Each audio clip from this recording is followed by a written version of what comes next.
here today with Herman Skerlong. Am I pronouncing that right, Herman? Correct. Skerlong.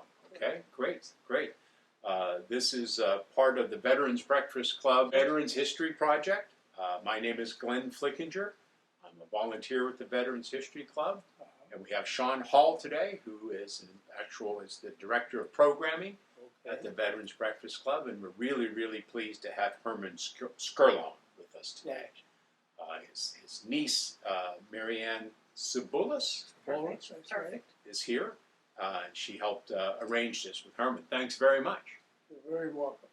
Okay, and Herman is now almost, within a few days, 102 years old. Just a few days, right? Right. Okay. 26.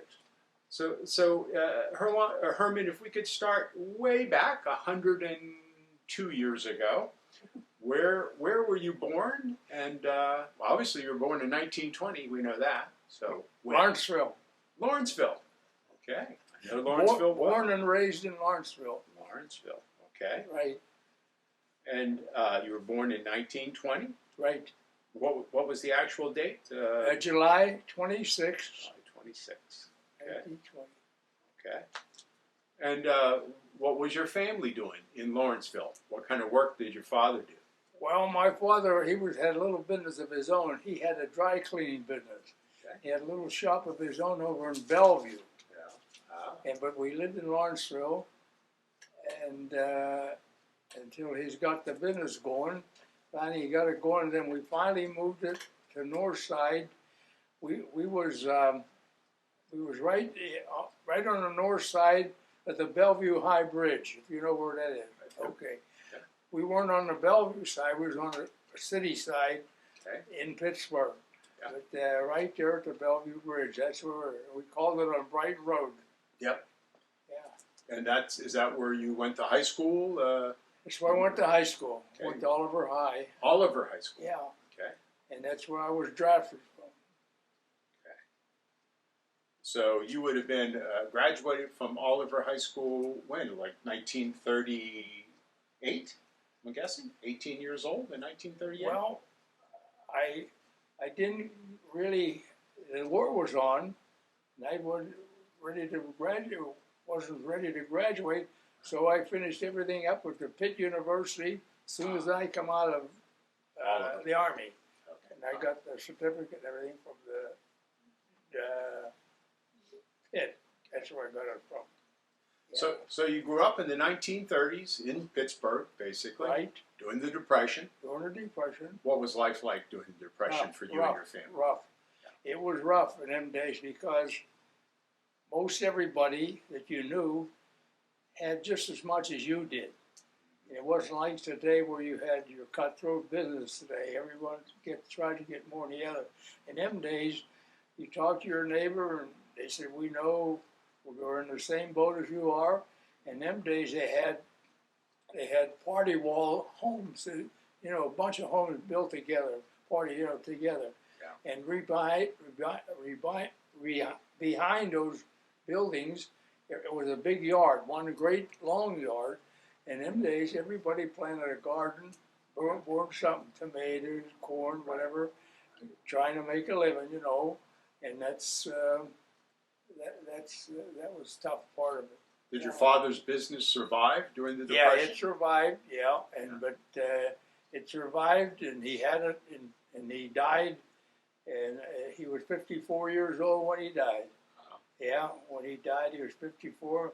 He still had the business, but he also, well, I'm getting too much ahead of myself. My mother died when she was 27. Oh, I'm sorry to hear that. They went out to a polka dance. She got a cold. She got pneumonia, a double pneumonia, and back in the 20s, there was no penicillin. Yeah. And so that killed her.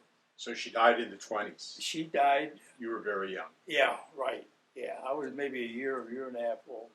There was three of us. My oldest sister, my brother was older, and me. I was the youngest. And until I don't know how many couple of years later, that my dad didn't know what to do with the three of us. He wanted to put us up for adoption to a couple of my aunts, and I come real close to living in Bridgeville. That's where one of my aunts lived and had a business in Bridgeville. But anyhow, then he thought it over and he said, no, I'm going to keep them together. So then he found himself a woman, a German woman. Boy, that was something else, I'll tell you. Anyhow, her and I never got along. And, but I told him that several times. I said, Dad, it's the worst thing you ever did in your life, to marry that woman. But I don't know, but he was in that business. He was very seldom home. He was gone most of the time, and she controlled it. And then they had 3 kids, see, with my dad and her. But there was always your 3 and my 3, you know what I mean? Yeah. She made sure her 3 was taken care of. She was strict, I'll tell you. She was strict. I wasn't even allowed in the kitchen. That's why I never learned how to cook or make anything. As soon as you walk in the kitchen, she said, get out of here, you don't belong in here, there's nothing in here for you, get up. I've made the same excuse all my life. I've used exactly that. I'm not in the kitchen. So the 1930s come, it's the Depression. Did you see the war coming? What did you hear about the war in Europe? I knew when the war, because I know exactly. I was up in Horning.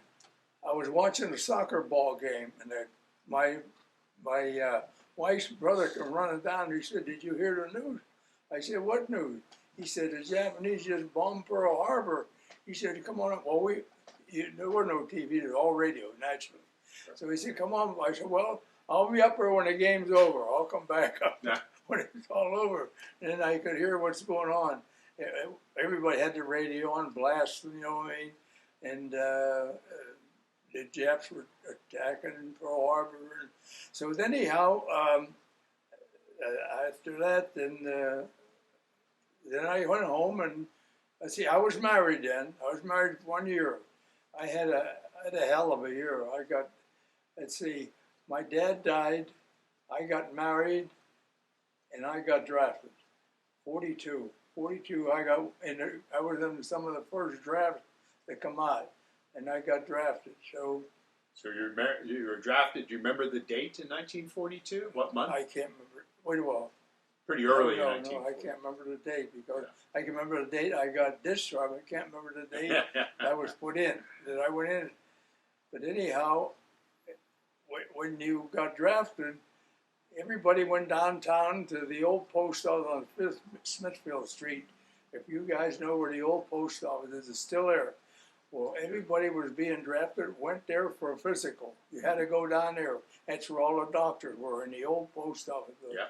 And if you passed, and you passed your physical and everything, some was turned down for bad things, you know. If you passed, then the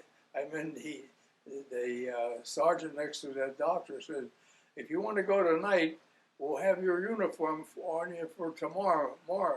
He said, "Or you can take 2 weeks off for your personal problems or specific level state. I'll take 2 weeks." So that was the end of that. Then I was drafted, and here I wound up down in Tennessee. That's where they started the 80th Division. They just started to build it in Tullahoma, Tennessee, just a small town down in Tennessee. Did you go to Tennessee for basic training? Where did you do basic training? Yes, that's where we went. That's when they just started. The 80th Division, started building. Yeah. And that was all your basic and everything down there. But before you got down to Tennessee, you had to go to Fort Meade, Maryland, everybody, to get all your clothes and shoes and all that. That's where they fitted you up. And then you went to where we was going to go, which was Tennessee. Okay. Yeah, and I took all my training, and we trained down there and all through Tennessee. And we were down there for a year or longer than that. And then they shipped us to Kansas City. We had a hold up in Kansas City where we had they wanted to work out some kind of problems that we had. And then from there, they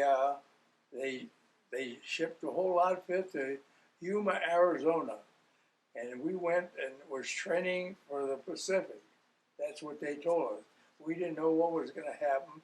So we trained for the Pacific out in the desert, and that was tough going. That was a couple of months of that.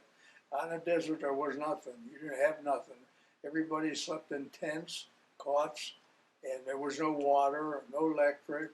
Everything had to come in from Yuma, in big barrels of water and all that. But then after that, here they come about and said, they're thinking there's going to be an invasion of Europe.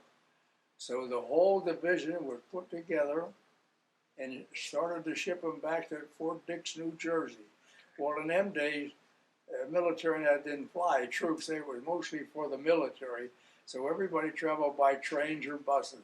So they had us on a train all the way across Fort Dix, New Jersey, and then we had some more training there before we held up, and we stayed there until we were ready to ship over. And you were always in the 80th Division? Always. And always in the 317th Infantry Always, Regiment, 2nd Battalion, Company K, the whole time? Yeah. Uh-huh. And there's not too many of them left now. Yeah. No. And most of them most wiped out, captured. Even the captain got captured. Yeah. Yeah, So, I know before we moved over, he said, us guys, you know, we don't know who's coming back or anything like that. We don't know what's up ahead of us. And he would give us a big talk. And don't you know that, he said, the worst thing you can do, though, is get captured. Do anything you can not to get captured. He said, that's the worst thing you could do. Yeah. So damn if he doesn't get captured. So Herman, do you remember when you were shipped overseas? What month that was? No, I can't remember. 1944. Yeah. Right. But you was just held up in England, and it was waiting right by the LSTs. You know what they are, with landing craft. All right, you didn't know when you're going to move in, or what landing you're going to be, or which one you'll be landing. So we were on Utah. I think it was on Utah Beach. Yeah. And when our turn came, we started across the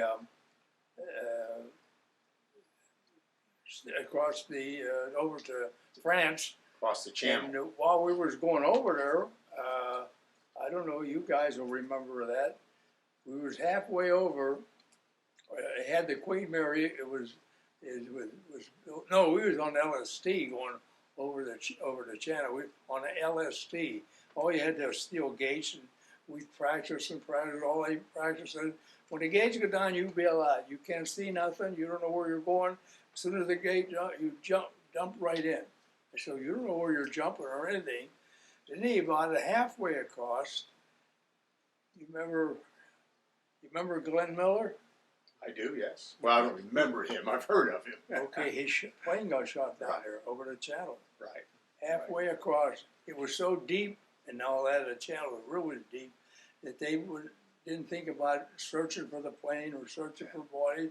The war was going on, and so we continued, and we almost, I thought we were going to get drowned before we got into the beach, because he run us up on the beach, and he backed up, and then the big steel gate went down. We built in. Well, I know, I started going down, and one thing I always did, I never buckled my steel helmet, or I never buckled my pack. You know, I always left it open. And fortunately, when I jumped in, I knew that was going to be over my head. So I just put my hand down. The patch one slipped right off my shoulders, and everything I had, even the helmet and everything, all went down in the channel. It's probably still laying down there. So anyhow, let me ask you a question. Go back to your training, okay? Yeah. So I read in your write-up here, your biography, you were a machine gunner. I was a machine gunner. When did you become trained as a machine gunner? In the States? No. No. Wait a minute. Yeah, that's where her basic routine. During your training in the States. Because I remember we took it out in Arizona, and I used to practice. Did you choose? Machine gunning cactuses down in Arizona. Did you choose to become a machine gunner, or you assigned? They told you. Well, no, the captain, he assigned most of the guys, you know what I mean, riflemen, and so I remember he knew me by my first name. He said, hey, Herman, I think you'd be a good machine gunner. He says, You're right size and everything. Most of them big guys and all that, seem like they get knocked off quicker. Bigger target. Yeah, anyway, I laughed about that, you know. But then I was in a machine gunner. Them machine guns during World War II were different. They had it come in two parts: a tripod and the gun. One guy carried the tripod, the other guy carried the gun. Yeah. And just throw the tripod down with the three legs like that, you know, and then it's open, and you set the gun right down on the swivel there, and you're ready to go with. And which machine gun was it? Was it the 30 millimeter? 30 caliber. And behind you was a 50 millimeter. They were water cooled. We were air cooled. So if we got pushed back by the Germans, they would back us up with their heavy ones, you know, heavy guns. But they were water cooled. Yeah. So within Company K, were you in a heavy weapons platoon? What platoon were you in Company K? When you say heavy weapons, that means that'd be like artillery, mortars. Yeah. That's what we call heavy. But up in the front, it was just regular infantry weapons. So your machine gun was just part of an infantry platoon? That's right. One carried a gun, one carried the tripod. And which did you do? Most of the time I carried the machine gun. Most of the time. The other guy had the tripod over his shoulder. Right. I carried the machine gun most of the time. Right. Yeah. But and were you the shooter? Oh, absolutely. Yeah.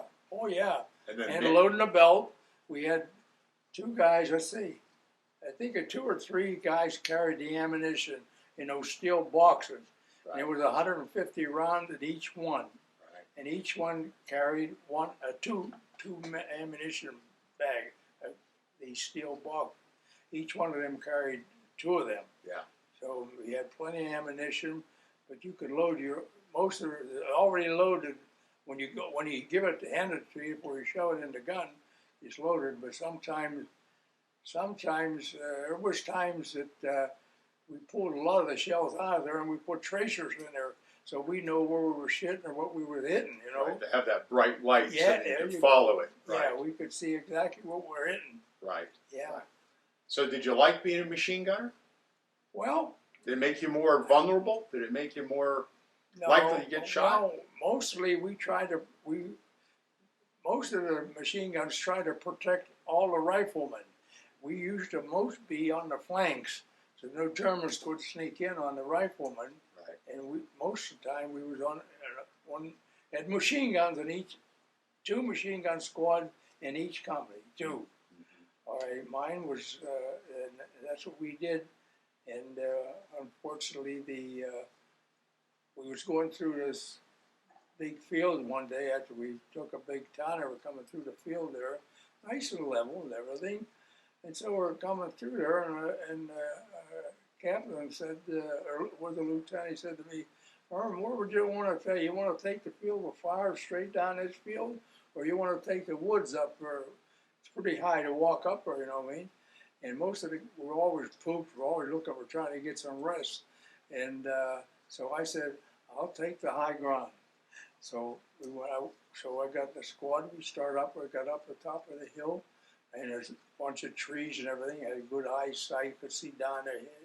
That guys, they set up down in that nice level place, and they started opening fire on the German, and pretty soon they started throwing some artillery in there. And so the shells are hitting pretty close.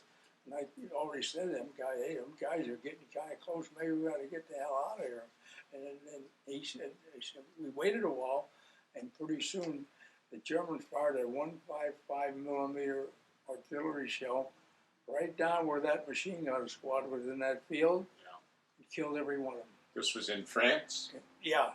France. That was from concussion and everything else, you know, the shells and oh boy. But the guy that I knew real well in that squad, just before we was landing from England, was leaving there, and one day he come over to me, he pulled up his sleeve, he said, look what my mother sent me. He said, now you remember the old Elgin watches, the Elgin? I've seen them, yes. Okay, I know you would. But anyhow, I said, hey, take that watch and give it to one of the guys in the rear and tell them to send it back home to your mother. We don't know how long we're going to be here or what we're going to run to or nothing like that. So he didn't abide by that or didn't say nothing after that. And he was one of the guys in that squad that got killed. After it was over, I said to the guy in my squad, let's go down. I want to find that watch, see if I can find it. We went down there and we started looking and looking all over. To this day, I never found that watch. Never found that watch. When your division was shipped to England, Yeah. were you on the Queen Mary? Queen Mary. As a transport? Yeah. First of all, when it was going over, they had it converted to a troop ship. Right. All right. Some of the guys, there were so many on there, I think the whole division was on there. One night you would sleep up on deck, and the next night you sleep below deck. Yeah. And they had a pool on there, but they covered that pool all up and used it for the guys to sleep on. Yeah. On top of that pool. And that's what we did. That's the way we did. But then when it was coming back, it was converted into a hospital ship. Yeah. Right. So when you landed in England, did you stay or train in England a long time before going to Normandy? We didn't do much training because at that time, England was taking a hell of a beating. Because the Germans were bombing it every night. And they had fires going there all during the night. And we were assigned to try to protect what we could. So they assigned my machine gun squad to one big building we were supposed to protect. If you hear any Germans come over, see any, head for that building. Try to shoot that down, you know what I mean?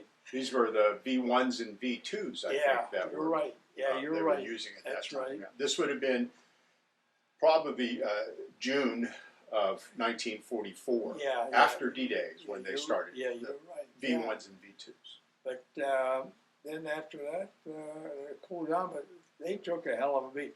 If it wasn't for the United States, I don't think there would have been any England. But only other thing, Hitler would have taken England if he could, but the Channel stopped him. Right. It was so far across, 20-some miles across, and so deep, these supply lines, he didn't have it to go over to attack England. Right. That's what really saved them, plus what the United States gave them.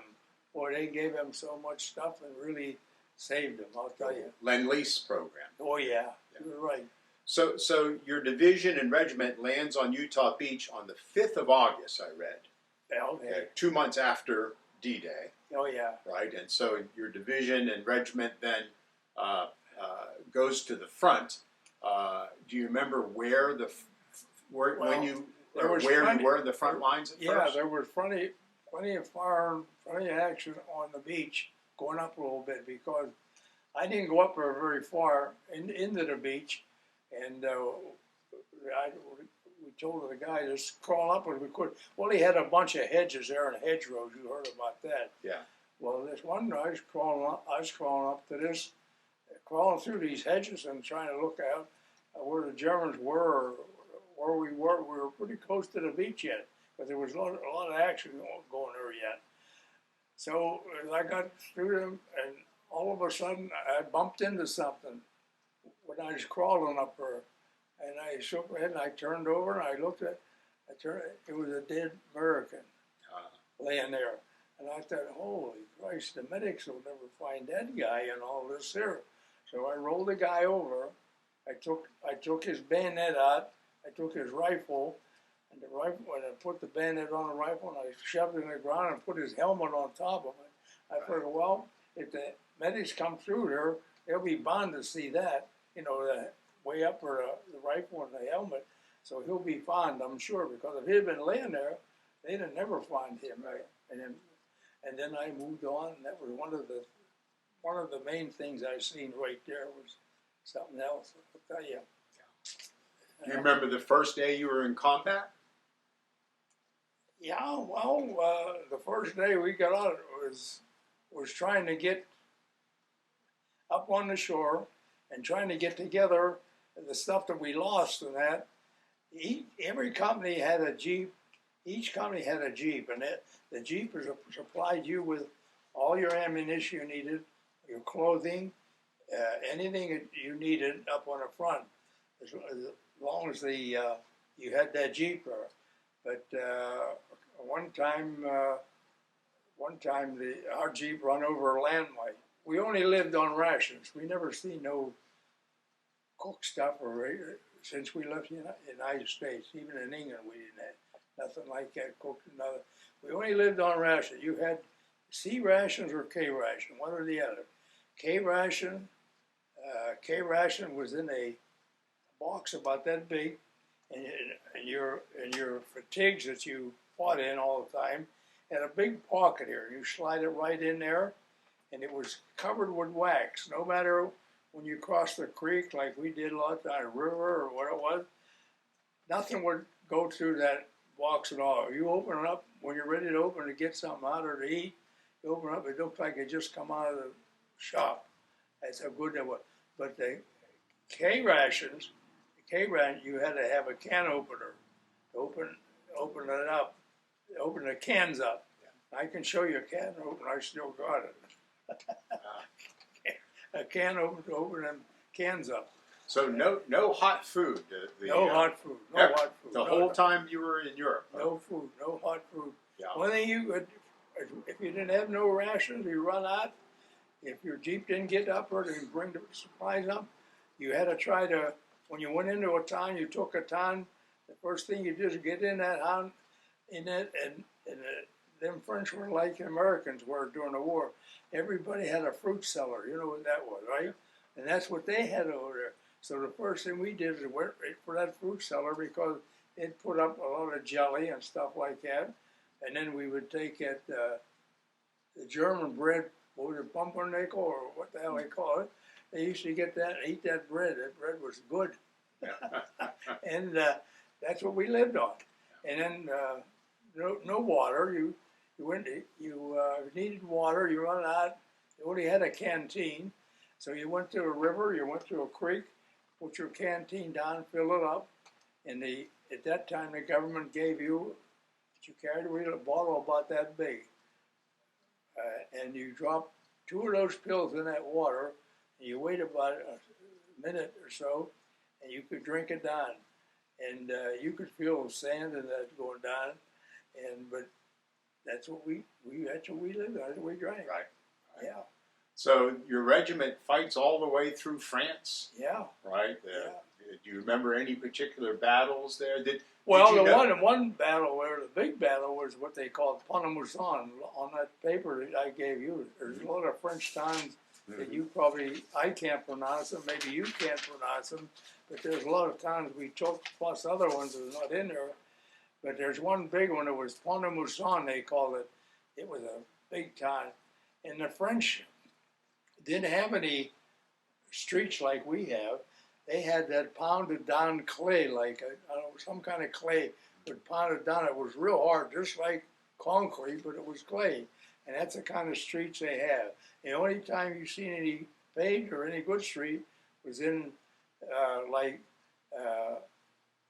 France, like over in Paris, Pont-à-Mousson, place like that had paved streets. But outside that, it was all that hard clay. So that's. Did you know at the time you were part of Patton's Third Army?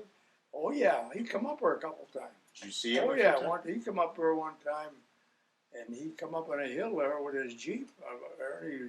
We just took that hill, and the Germans were trying to knock us off, take it back.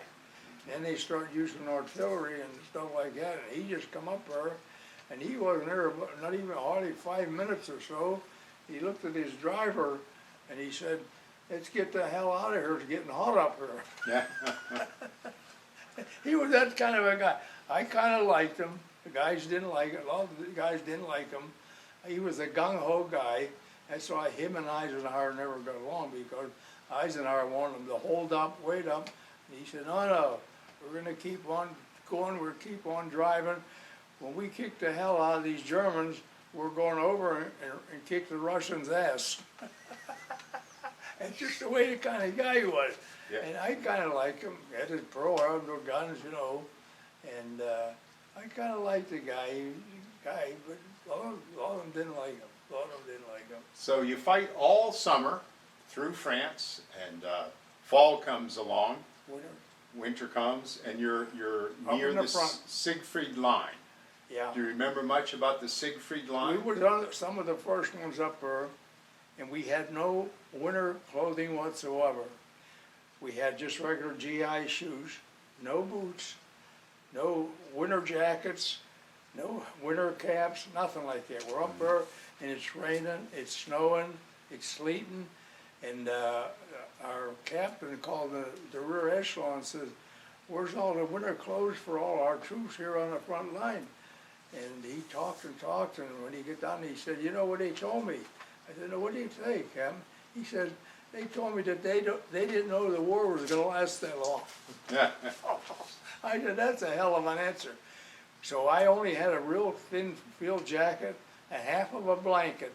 The other buddy of mine had the other half, and we was down in that fall, so that's what we slept with, and on that, and it was up all the time until I got all froze up, and before that happened, a half track moved up there, like from here over to my car, and he said, "Yeah, hey guys, we see you're having a hard time, or we come up to try to help you." And I said, "Good, we need all the help we can get." So anyhow, they start getting this there half track, you know, half of a tank, you know, with a track. So anyhow, they was getting ready to load up start shelling the Germans, and all of a sudden the Germans must have opened up with an 88, and they hit that half track right in the center of the radiator, and all of a sudden it burst in flame. I guess the ammunition inside blew up and started burning, and so down, laying there, and pretty soon I looked over to my buddy and I said, his name was George Stone, I said, "I can't move myself, I can't move my legs, I can't move nothing." Water was coming in the street, we used our helmet to throw some of that out, and snowing. So I said, "I'll tell you what, I'm gonna crawl over to that half track, I want you to cover me, and I'm gonna lay on my back and put my feet up to that half track and see if that helps me or makes me worse or what." So he said, "Okay, go ahead." So I started crawling across that field, and I got over to that track, laid on my back, put my feet up, and I could just feel my shoes like they swelling up or something, you know. And the medics come up and looked at me and checked me, and they said, no, this guy, he's got to go back, right there. The way it was, you had a first aid station right behind you. And every time you moved up, took a town or something like that, the aid station moved right up behind you, so they'd be close enough for guys to get wounded and things like that. See, this aid station was behind us, was a big barn. So they took me back there on a Jeep, and I got back there, and the doctor looked at me and checked me, and he said, "No, this guy's too bad, he's gotta go to the hospital." So he says, "Throw him over there, or put him over there." So there was a big pile of hay there, and two men grabbed me, threw me on top of that hay.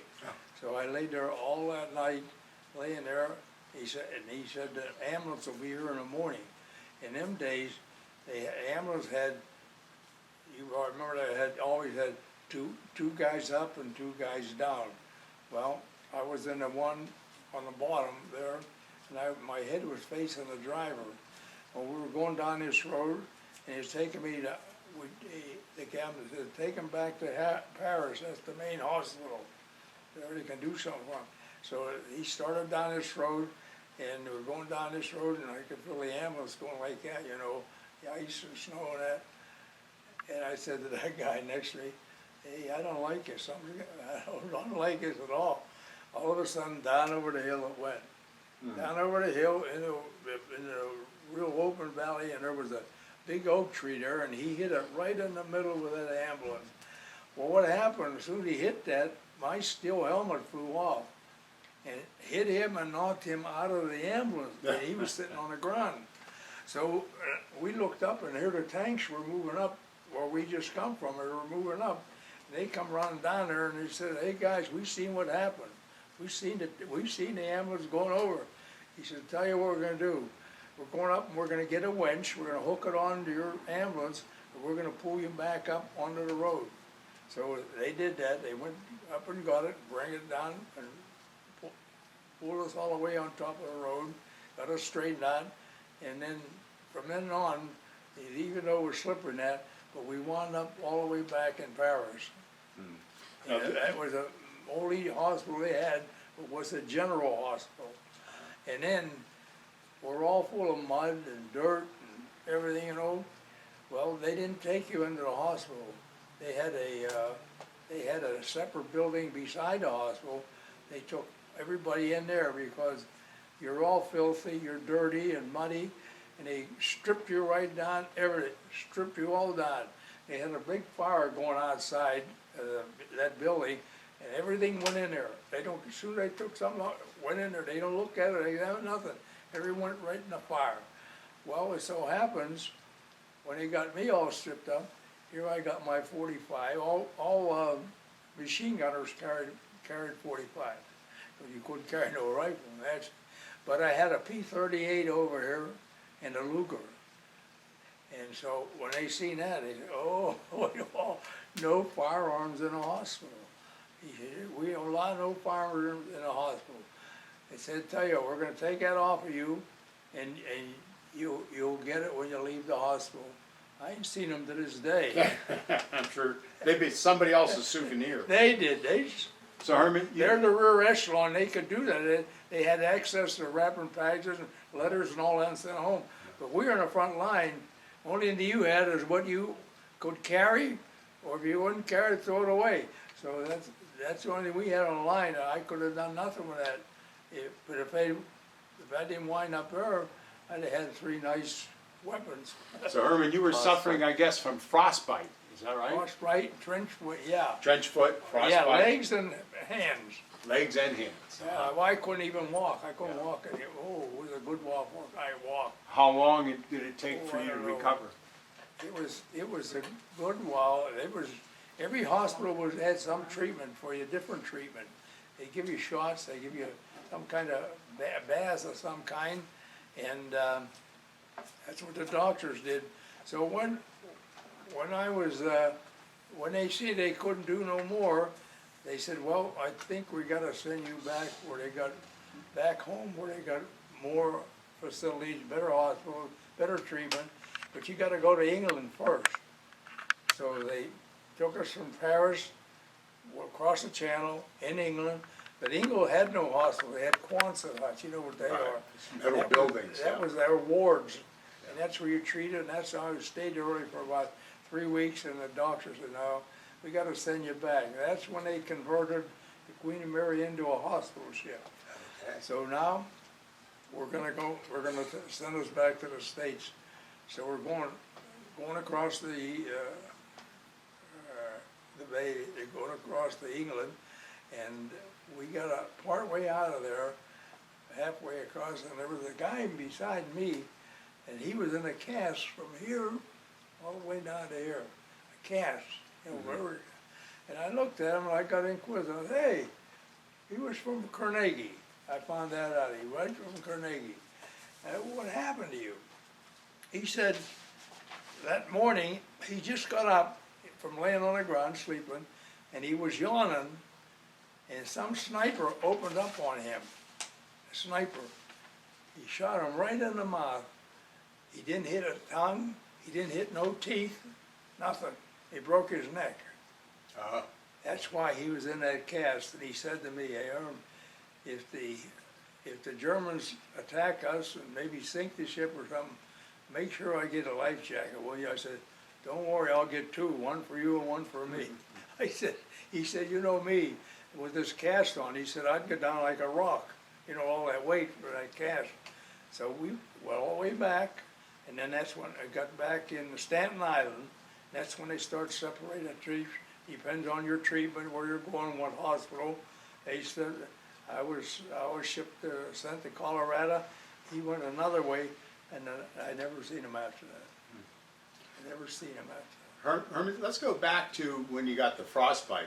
That was during the Battle of the Bulge, is that right?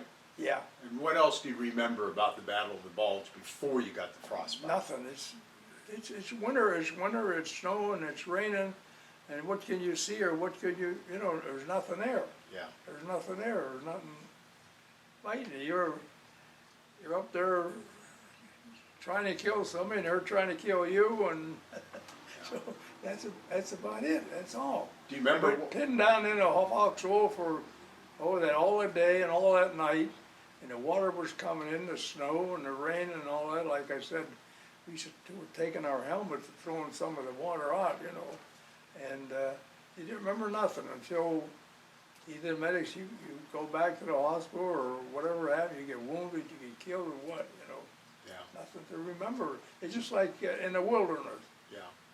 Yeah. Do you remember what date that was when you were evacuated back? One thing about there, nobody talked about what day it is, what time it was. Nobody had a watch, and who cared? We don't know. And I didn't know the day. I don't even remember the month, to tell you the truth. Had to be. If it was during the Battle of the Bulge, it had to be December. Yeah. Or January. Right, yeah. You Right. guess at everything, you know. Yeah. Yeah. But outside of that, So Herman, there's a story in what I wrote here, or what I read here in your bio, about you winning the Bronze Star. well. Can you tell us about Yeah, that? here's what happened. We was going down this road, and naturally, you never walk side by, you split the company up, half on that side, half on this side of the road you're going down. We're going down this road, and it started to go up like that. I looked ahead, and I could see the road going up like that. All of a sudden, we heard machine gun fire, and then you could tell the difference, their guns and our guns.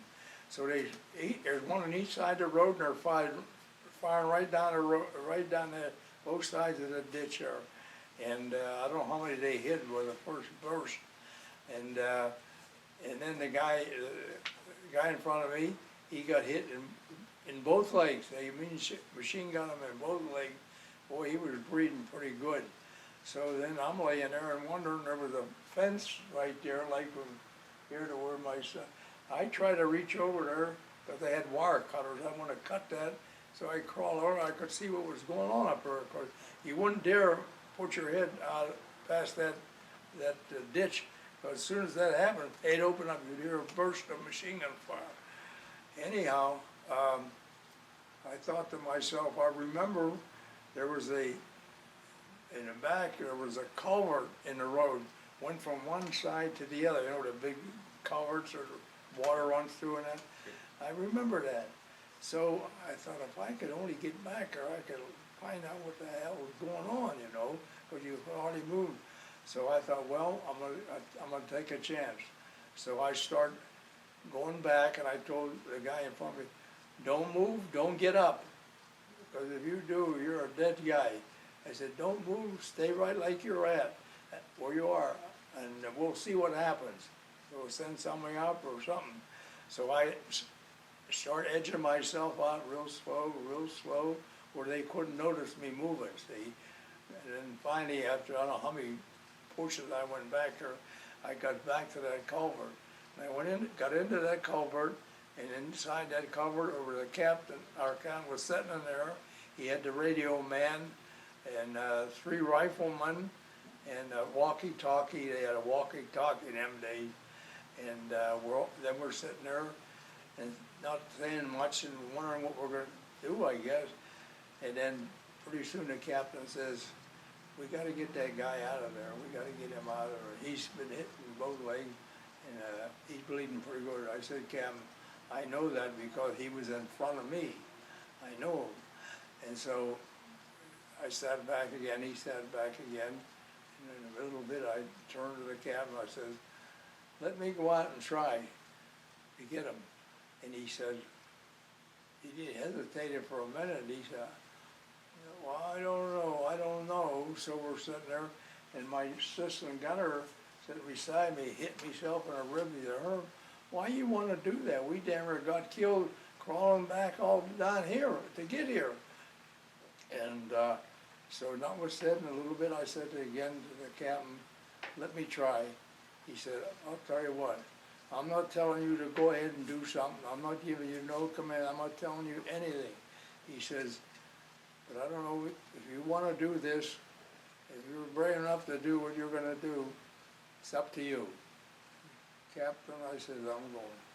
So I got up, stood up, crawled out of the cover, and I started crawling up slow, like I come back, one way I come back, got all the way up to him. And he's still laying there real quiet, and I said, now, I'm gonna grab a hold of your both legs, because his feet was right to my head. And I grabbed a hold of his both legs. Well, I was pretty good shape at that time. I was about 3 inches taller than I am, or 4, and I weighed about 150, 60 pounds. So I was in pretty good shape yet, you know. So I grabbed him by both ankles. I told him, if I hurt you, don't holler or don't do nothing, because we don't want them to open up again. So he said, yeah. So I started the same thing I had, pulling him a little bit, pulling him back, finally got him all the way back to that culvert. And then I got him into the culvert, and the captain, he laughed, he smiled when he seen that, and he had a medic waiting, because he knew that was so bad in his leg. We thought he was gonna bleed to death. But anyhow, he sat a while, and he sat for a while, and then after a while, he come over and he put his hand on my shoulder, and he said, Herm, you got the Bronze Star for what you did. And that's Excellent. it. Wow, that's That's quite a it. story. That's And I see you have some medals there in that picture case next to you. Yeah, Wanna hold them up and- she brought some of them on. Okay, well, hold them up in front of the camera for a second. Oh, Just in oh, front of your chest like that. There you go. Like that? Yeah, and was one of those the Bronze Star? No, No. I'll show you where, it's in there hanging up. Okay, okay. Well, what are all those medals about? Well, North France, Southern France, Germany, and this is an expert infantry, and this is another expert infantry, but you'll see a lot of these without the wreath around it. That means if you get the wreath around it, you're an expert in infantry. If you don't have that wreath, you're an infantryman. That's what that is. So, Do you get one for being a machine gunner? I got, yeah, there's one in there. It's marked for machine gun. For Yeah, machine gun marksmanship? Oh, yeah, that's in okay. a room in there. Okay. Yeah, And Herman, is this a picture of you during the war? where? Right there next to you there. Oh yeah, that was back in, not during the war. No. That was just before the war. Just, Let me see. 1943. okay, just hold it up for the camera, right in front of your chest. 43. So you're in the Army, but before Yeah, you I went to just Europe. got, yeah, just home on leave probably. Yeah, yeah, yeah. And there's your plaque for the bronze medal. Oh yeah, that's it. Here, That's let me read this. Private Herman L. Skerlong, United States Army. Victorious achievement in ground combat against the armed enemy during World War II in the European, African, Middle Eastern theater of operations. Given under my hand in the city of Washington. This was given to you in May of 1987. Oh, Yeah. okay. I did, yeah, I never, I knew I was gonna get it, but I said, well, maybe they guys forgot about it. I didn't get that until real late, I guess until they decided to, or forgot about it or what, but. I Or didn't maybe think- because you were evacuated. Maybe and so. lost track of it or I don't know something. what happened, yeah, Yeah, yeah. yeah, Well, it's quite a beautiful, beautiful plaque here. yeah. Just hold that up in front of the camera, in front of your chest for a moment. Like it? Yeah, that's right. It's your award for the Bronze Star. Fantastic. Okay. So Herman, you're evacuated. You're wounded, really, with the frostbite, and, Yeah. right? And you come back to the States, and Yeah, I you go to made a it hospital back in the to the States. States, yeah. How long were you in the hospital in the States before you were? Well, the trouble is, I was in Paris, England,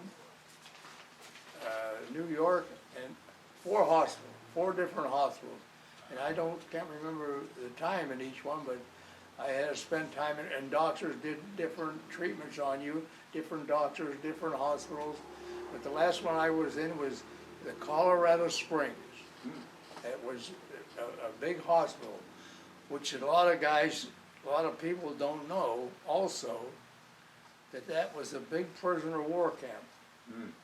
All Germans, they had the blue outfit on, like the prisoners, with a big PW on the back of them. And they were, it's always there, everything in there was German. And they did everything. They did all the cleaning, all the repair work, all the maintenance work. They did everything that was supposed to be done in a camp. They were responsible for doing that. And In the hospital. yeah, they had to be in the hospital because they was a prisoner of war. So Yeah. it was a hospital, but also was a holding center for German prisoners. Okay. Yeah. No, I never heard of that before. Well, you'd be surprised how many people didn't even know that. Yeah. That there were, they said, I didn't know there was a prisoner of war. That one German guy, he could speak a little bit of English. One day I was in my room there, and he said, you know, he said, I like this country. I'm gonna get a woman and get married and stay here. I said, let me tell you something. You're not gonna get a woman, get married here, and you're not staying here. You're a prisoner of war. You gotta go back to Germany, apply for citizenship, and then you can come here and do that. Yeah. He said, I didn't know that. He thought he could just stay. I said, you're not staying, So when you left the hospital, what happened to you after leaving the hospital? Well, I come back to Pittsburgh when I found I was coming back here, back to home, and they paid train fare, paid everything that I had to, any kind of expense I had, government paid for it, and and they said, I remember that one sergeant come in and he says, you had everybody had a rack where you hang your clothes on, you know, like that.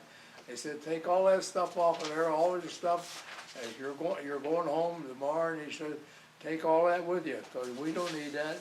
So I grabbed everything together and threw it in the foot locker. I even took the foot locker home.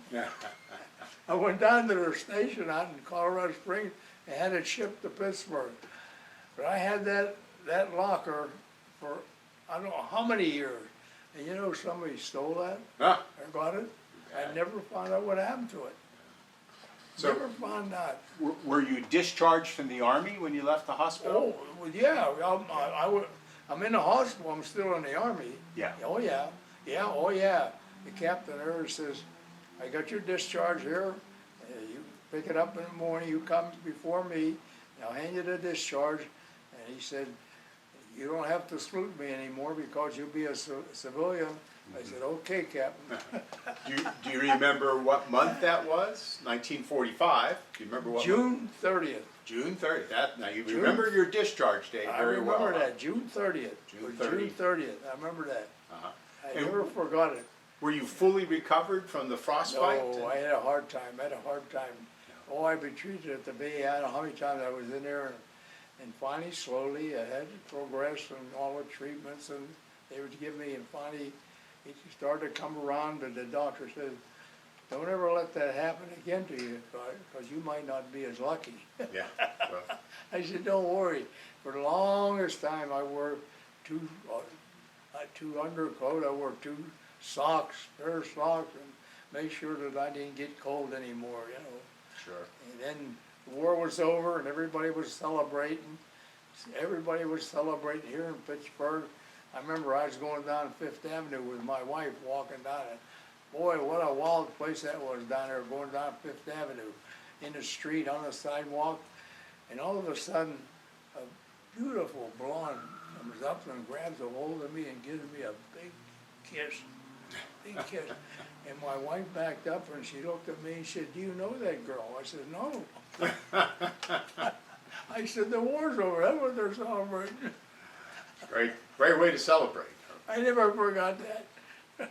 She never forgot it either. So tell us what you did after the war. What kind of work did you do? Well, at that time, no matter where you went, they said, we're not hiring, the war's over, everybody's getting laid off, Nobody, they're not hiring, not doing any hiring, you couldn't find, so you pick up odd jobs where you could, like constructions or something like that. That's all I did. For a good while, I did that, and, you know, I worked for the post office a little bit. Yeah, I worked there about 4 years, and, but I never delivered mail. My job was, I'd go out at night to these, in the evening, and evening it'd have to be, I went to these post offices, and what they call it, close them out.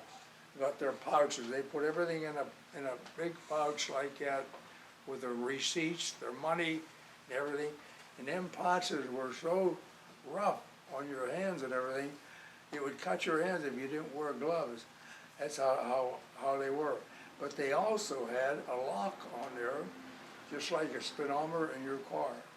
Now when that postmaster, where I picked that money up, ready to throw everything in there and close it up, he'd have the number on what's on that and throw it in there. Now when I take all that money down Pittsburgh, turn it into the Federal Reserve, they would open it up, but they would look at that, and if that was one turn over and what it's supposed to be, somebody was in there. Somebody's in trouble, you know?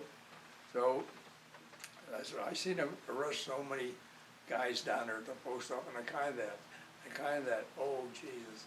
But anyhow,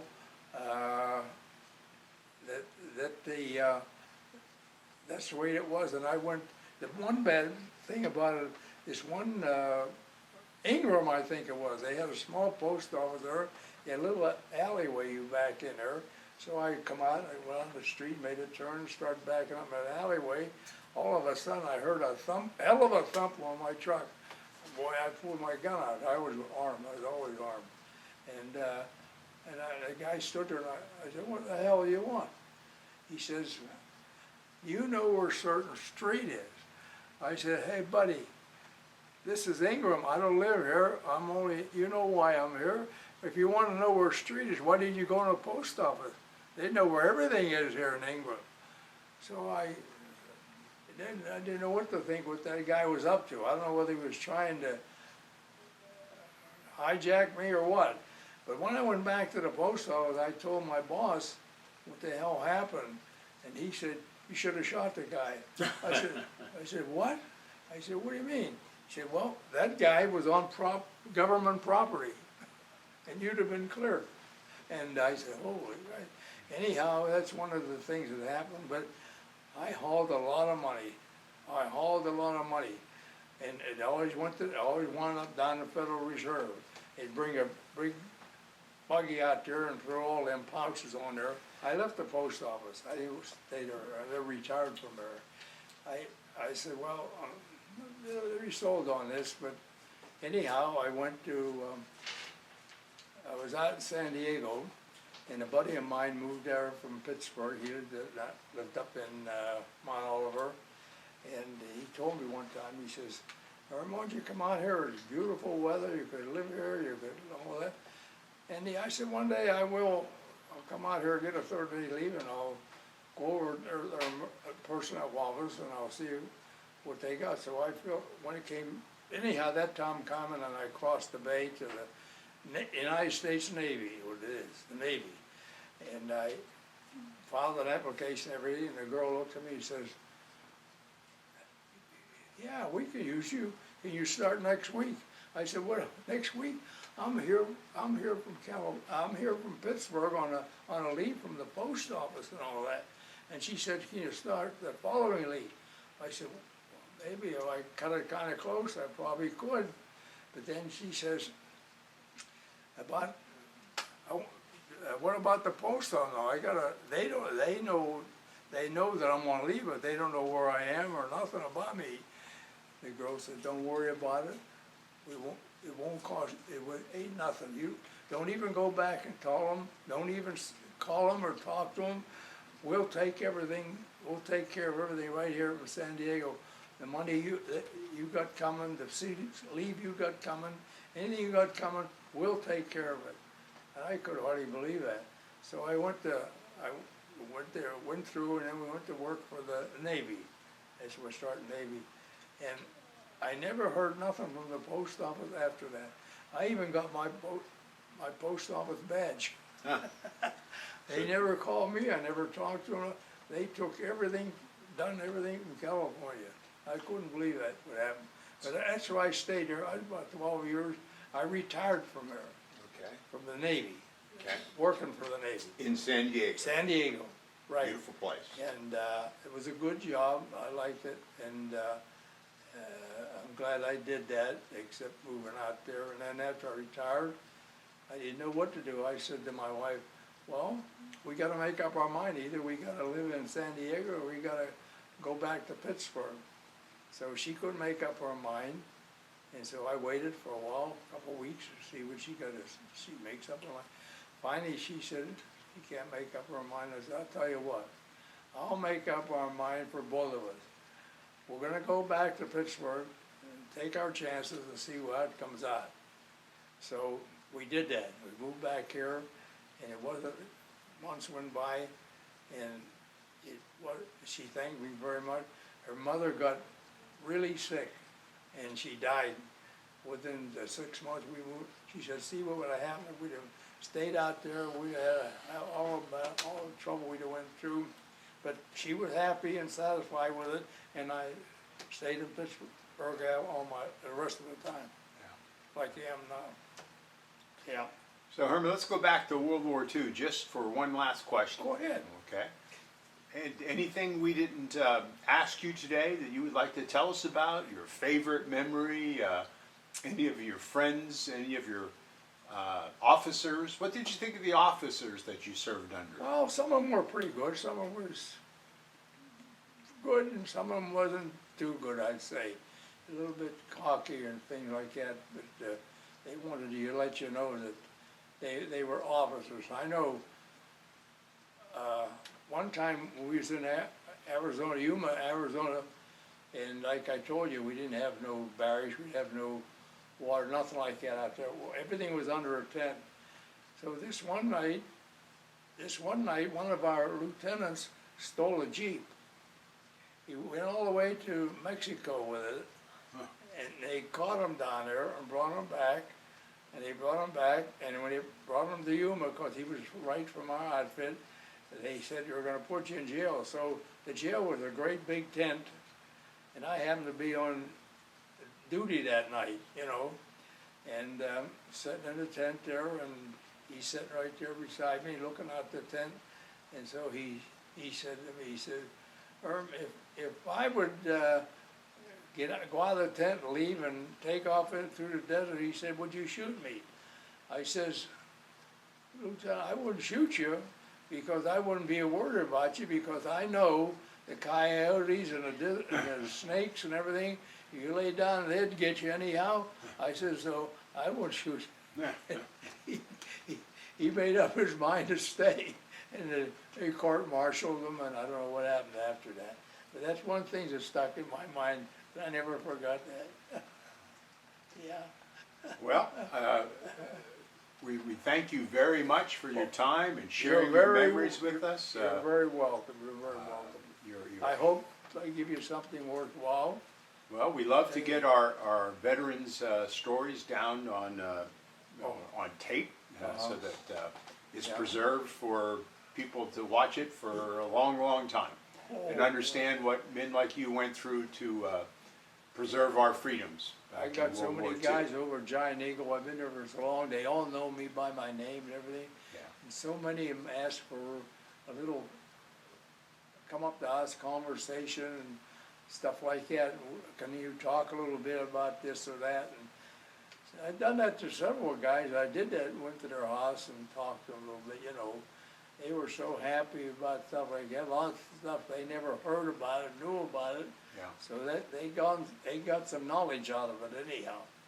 And that's what I say. Well, we got a lot today, and we'll be sure we'll be able to give Marianne a copy of this, and you can share it with whoever you like, whatever family Oh, members. that's nice, yeah, So. yeah. So we thank you very much. Oh, you are very welcome.